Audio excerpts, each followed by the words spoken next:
घनत्व बराबर द्रव्यमान बटा आयतन होता है, और घनत्व का एसआई मात्रक निकालने के लिए द्रव्यमान का एसआई मात्रक एवं आयतन का भी एसआई मात्रक मालूम होना जरूरी है।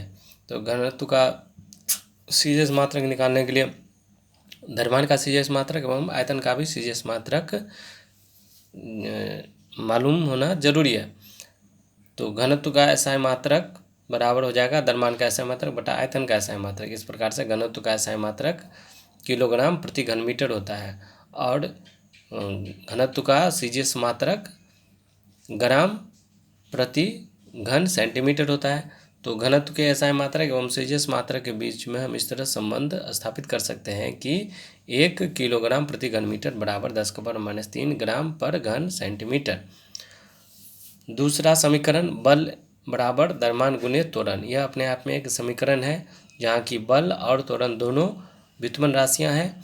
तो यदि हम बल व्युत्पन्न राशि का मात्रक निकालना चाहेंगे तो उसके लिए हमें द्रव्यमान और त्वरण का भी मात्रक मालूम होना जरूरी है।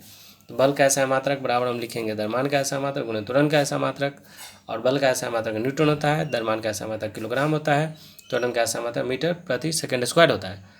तो 1 न्यूटन बराबर हम लिख सकते हैं 1 किलोग्राम मीटर प्रति सेकंड स्क्वायर, और इसी को हम लिख सकते हैं सीजीएस मात्रक में बदल के 1 न्यूटन बराबर 10⁻³ ग्राम गुने 10⁻² सेंटीमीटर पर सेकंड स्क्वायर, अर्थात 1 न्यूटन बराबर 10⁵ ग्राम सेंटीमीटर पर सेकंड स्क्वायर होता है। और बल का सीजीएस मात्रक डाइन होता है, अर्थात 1 डाइन बराबर 1 ग्राम सेंटीमीटर पर सेकंड स्क्वायर के बराबर होता है। तो हम लिख सकते हैं कि 1 न्यूटन बराबर 10⁵ डाइन। ये बहुत ही इंपॉर्टेंट है, इसको याद रखना जरूरी है।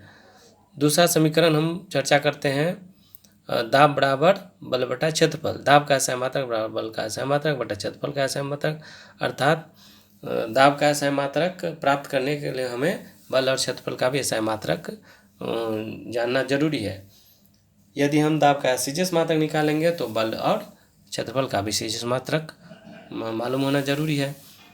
दाब का एसआई मात्रक पास्कल होता है।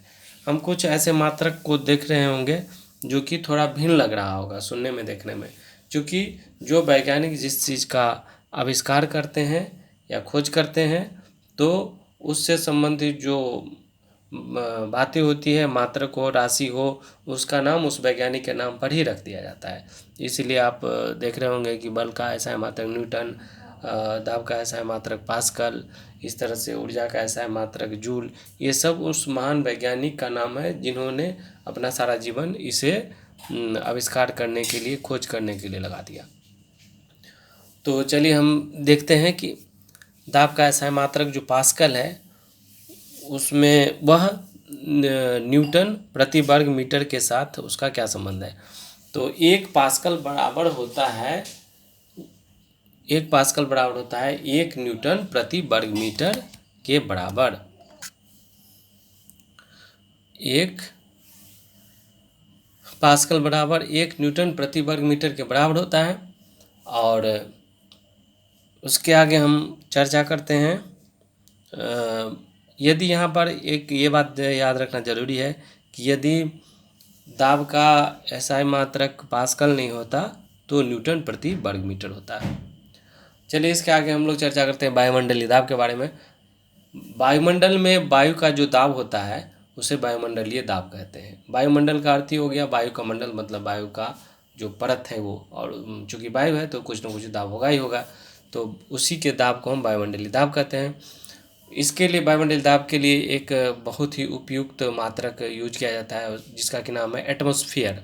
तो 1 एटमॉस्फेयर बराबर होता है 1.013 × 10⁵ पास्कल, जिसको हम यदि बहुत ही अप्रॉक्सीमेटेड वे में लिखना चाहेंगे तो ये लिख सकते हैं कि 1 एटमॉस्फेयर बराबर 10⁵ पास्कल। और ये जो एटमॉस्फेयर जो मात्रक है दाब का, तो 1 एटमॉस्फेयर जो दाब है उसका भी एक कोई मानक है। वो मानक जो है किसके सापेक्ष में यूज किया जाता है, माना जाता है, तो ये वो है समुद्र की सतह। समुद्र की सतह पर जो मौजूद वायुमंडलीय दाब है उसको हम बोलते हैं 1 एटमॉस्फेयर। चलिए इसके आगे चर्चा करते हैं ऊर्जा का मात्रक। ऊर्जा का एसआई मात्रक जूल होता है और ऊर्जा का सीजीएस मात्रक अर्ग होता है। ऊष्मा का एसआई मात्रक भी जूल होता है, लेकिन ऊष्मा का सीजीएस मात्रक कैलोरी होता है। अब कैलोरी जूल में और जूल अर्ग में अलग अलग संबंध होता है। 1 कैलोरी बराबर 4.186 जूल होता है, जिसको कि हम लगभग 4.2 जूल लिख सकते हैं।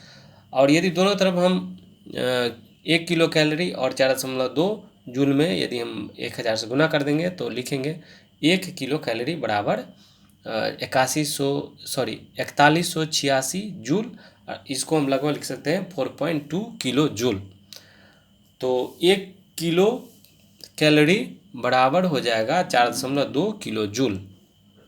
ऊर्जा का सीजीएस मात्रक, ऊर्जा का सीजीएस मात्रक अर्ग होता है और ऊर्जा का एसआई मात्रक जूल होता है। ऊर्जा का सीजीएस मात्रक अर्ग होता है, जो कि 1 ग्राम सेंटीमीटर स्क्वायर प्रति सेकंड स्क्वायर के बराबर होता है और 1 जूल बराबर 10 का पावर 7 अर्ग होता है। ये जूल और अर्ग में जो संबंध है ये आपको खुद प्रयास करना है कि ये कैसे आता है। इसके पहले हम लोग चर्चा किए थे कि 1 न्यूटन बराबर 10 का पावर 5 डाइन होता है। ये कैसे होता है ये भी आपको खुद से प्रयास करना है और ये जब आपको नहीं समझ में आएगा तो फिर हम नेक्स्ट चर्चा करेंगे।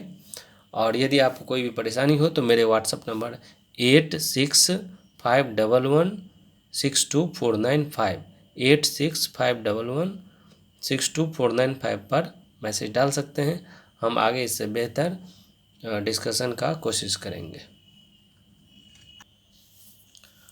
अब हम चर्चा करते हैं बल का एसआई मात्रक न्यूटन एवं बल का सीजीएस मात्रक डाइन के बीच संबंध। ये संबंध आखिर कैसे प्राप्त किया जाता है?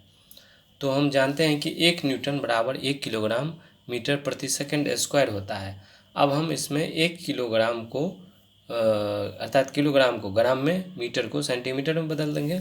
तो हम लिखेंगे कि 1 न्यूटन बराबर 1 किलोग्राम गुने 1 मीटर प्रति सेकंड स्क्वायर बराबर 10 का पावर 3 ग्राम गुने 10 का पावर 10 सेंटीमीटर बटा सेकंड स्क्वायर और आपस में इसका गुना हो जाएगा। उसके बाद ये हो जाएगा 10 का पावर 5 ग्राम सेंटीमीटर पर सेकंड स्क्वायर। तो और हम जानते हैं कि 1 ग्राम सेंटीमीटर पर सेकंड स्क्वायर 1 डाइन के बराबर होता है। इस प्रकार से हम बोल सकते हैं कि 1 न्यूटन बराबर 10 का पावर 5 डाइन। यह बल का एसआई मात्रक न्यूटन एवं सीजीएस मात्रक डाइन के बीच संबंध हो गया। और कैसे हम प्राप्त करते हैं हमने ये भी देख लिया। अब चलते हैं ऊर्जा का एसआई मात्रक जूल एवं सीजीएस मात्रक अर्ग के बीच क्या संबंध होता है और इसे कैसे प्राप्त करते हैं। तो चूँकि 1 जूल बराबर 1 किलोग्राम मीटर स्क्वायर प्रति सेकंड स्क्वायर होता है। अब हम इसमें किलोग्राम एवं मीटर को सीजीएस मात्रक में बदल देंगे। चूँकि सेकंड हमेशा समय का मात्रक सेकंड हमेशा एक समान होता है, इसीलिए हम उसे वैसे ही छोड़ देंगे। तो 1 किलोग्राम के बदले में हम 10 का पावर 3 ग्राम लिखेंगे और 1 मीटर के बदले में 10 का पावर 2 सेंटीमीटर 10 का पावर 2 सेंटीमीटर लिखेंगे। तो हम लिखेंगे कि 1 जूल बराबर 1 किलोग्राम मीटर स्क्वायर प्रति सेकंड स्क्वायर बराबर हो जाएगा 10 का पावर 3 ग्राम गुने 10 का पावर 4 सेंटीमीटर स्क्वायर प्रति सेकंड स्क्वायर।